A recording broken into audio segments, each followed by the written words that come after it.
ಪೌರತ್ವ ಕಾಯ್ದೆ ಮಸೂದೆಯ ಬಗ್ಗೆ ಜನಸಾಮಾನ್ಯರಲ್ಲಿ ಗೊಂದಲ ಇದೆ. ಆ ಗೊಂದಲವನ್ನು ನಿವಾರಿಸುವ ನಿಟ್ಟಿನಲ್ಲಿ ಜನವರಿ 27ರಂದು ಮಂಗಳೂರಿನಲ್ಲಿ ಜಾಗೃತಿ ಸಮಾವೇಶ ನಡೆಯಲಿದೆ ಎಂದು ಸುದ್ದಿಗೋಷ್ಠಿಯಲ್ಲಿ ಕಾರ್ಕಳ ಶಾಸಕ vsunilkuamar ಹೇಳಿದರು.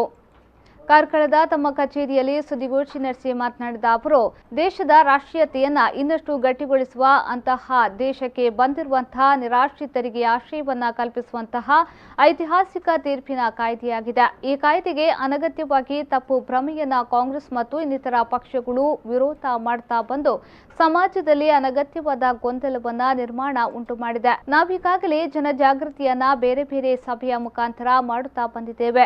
ಈ ಕಾಯ್ದೆಯನ್ನ ಸಮರ್ಥಿಸಿ ಇದೇ ತಿಂಗಳು 27ರಂದು ಸಮರ್ಥನಾ ಸಮಾವೇಶ ಮಂಗಳೂರಿನಲ್ಲಿ ಹಮ್ಮಿಕೊಳ್ಳಲಾಗಿದೆ. ರಾಜನಾಥ್ ಸಿಂಗ್ ಅವರು ರ್ಯಾಲಿಯನ್ನ ಉದ್ದೇಶಿಸಿ ಮಾತನಾಡಲಿದ್ದಾರೆ ಎಂದು ಹೇಳಿದರು.